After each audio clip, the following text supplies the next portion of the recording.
महिला सशक्तिकरण, दिव्यांग एवं वृद्ध जन कल्याण और प्रदेश के विकास से जुड़े महत्वपूर्ण फैसले लिए गए। विधानसभा चुनाव से पहले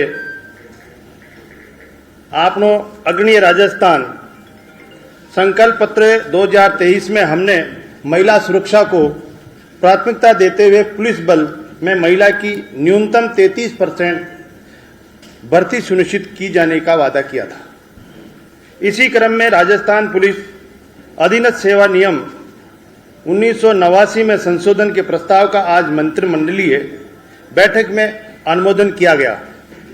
अब कार्मिक विभाग के स्तर से इस बारे में अधिसूचना जारी की जाएगी।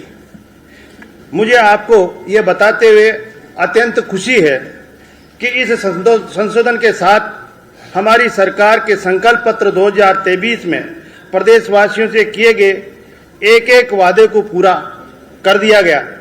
इस निर्णय से प्रदेश में महिलाओं को रोजगार के अधिक अवसर उपलब्ध हो सकेंगे और राजस्थान पुलिस में महिलाओं का प्रतिनिधित्व बढ़ेगा। साथ ही महिला सशक्तिकरण को भी बढ़ावा मिलेगा, जिससे महिलाओं से जुड़े मामले में पुलिस और अधिक संवेदनशीलता के साथ काम करेगी।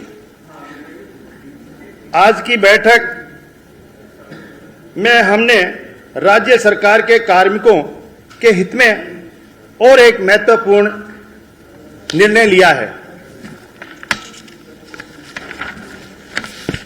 अब राज्य सरकार के कार्मिकों की सेवानिवृत्ति पर अन्य पात्र सदस्यों के नहीं होने पर स्थायी रूप से विशेष योग्य बच्चे और बच्चों को आश्रित माता पिता और विशेष योग्य भाई बहनों का नाम भी पेंशन पेमेंट ऑर्डर पीपीओ में जोड़ा जा सकेगा। इसके लिए केंद्र सरकार के पेंशन नियमों के अनुरूप राजस्थान सिविल सेवा पेंशन नियम 1996 के नियम 67 एवं 87 में संशोधन किए जाने की मंजूरी प्रदान की गई है।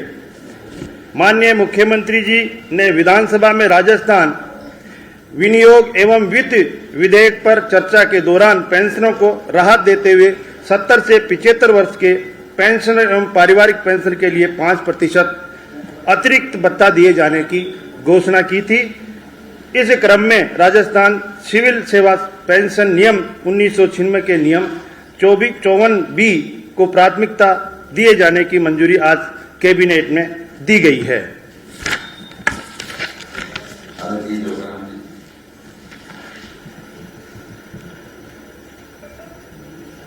हमारे हिंदुस्तान के लोकतंत्र के चौथे स्तंभ के सभी भाइयों और बहनों, आज यशस्वी मुख्यमंत्री आदरणीय भजनलाल जी की अध्यक्षता में कैबिनेट की बैठक में कुछ महत्वपूर्ण निर्णय लिए और उस महत्वपूर्ण निर्णयों में महिला सशक्तिकरण, वृद्धजन, दिव्यांग, इनसे संबंधित जो 2 घोषणाएं उसकी जानकारी हमारे यशस्वी उप मुख्यमंत्री डॉक्टर प्रेमचंद जी बैरवा ने आपको दी और साथ ही साथ ये भी हम कह सकते हैं कि एक संकल्प हमने और पूरा किया। पिछली बार हमने बताया 2 संकल्प पूरे किए, इस बार हमने एक संकल्प और पूरा किया और हमारा जो संकल्प पत्र है आपनो राजस्थान अग्रणी राजस्थान, इसकी पूर्ति हेतु निरंतर प्रयास हो रहे हैं। अब हम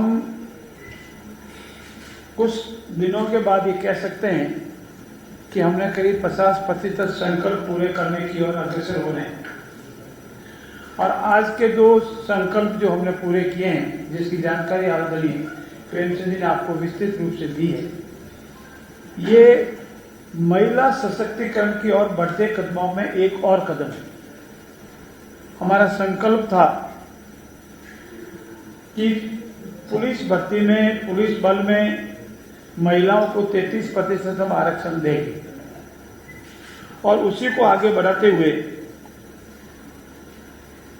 जब तक हम इसे संबंधित एक्ट में संशोधन नहीं कर सकते थे तब तक ये संकल्प पूरा होने वाला नहीं था।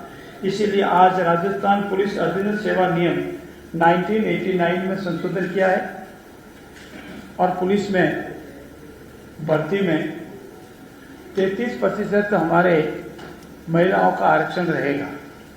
और इससे हमारा जो संकल्प था महिला सशक्तिकरण का ही नहीं, उससे आगे हमारा ये जो मैसेज है जिसमें हमने पंचायती राज में भी दिया, हमारे आदरणीय नरेंद्र मोदी ने एमएलए एमपी को कह दो या लोक प्रतिनिधि अधिनियम कह दो, उसमें जो आरक्षण दिया उसी की कड़ी में आगे बढ़ाया। और दूसरा जो हमारे विशेष योगीजन है और इनके बच्चों में आश्रित माता पिता में पेंशन का जो पीक्यू जारी होता है उनमें इनके लिए प्रोविजन नहीं था। तो जिन सेवानिवृत्त कर्मचारियों के विशेष योगीजन होने पर और उनके नजदीकी रिश्तेदार जो हमारे हिंदू सक्सेशन एक्ट की धारा 5-6 में आते हैं, प्रथम श्रेणी के, जिसको लीगल भाषा में प्रथम श्रेणी के वारिस कहते हैं या द्वितीय श्रेणी के वारिस कहते हैं, वो नहीं होने की स्थिति में उनके पीपीओ हम पहले से ही, उनके चाहे बच्चे हैं, एक से ज्यादा बच्चे हैं, आश्रित माता पिता है, उनका नाम पीपीओ में दर्ज होगा तो उनके पेंशन उठाने सकते, इसका भी संशोधन किया है। और देश का विकास, प्रदेश का विकास सौर ऊर्जा, विंड ऊर्जा और ऊर्जा पर निर्भर करता है। पिछली बार भी हमने आपको कहा था कि हमारा संकल्प है कि हम बिजली उत्पादन में आत्मनिर्भर बनेंगे। हम किसानों को सन 2025 तक दिन में बिजली देने का संकल्प पूरा करेंगे।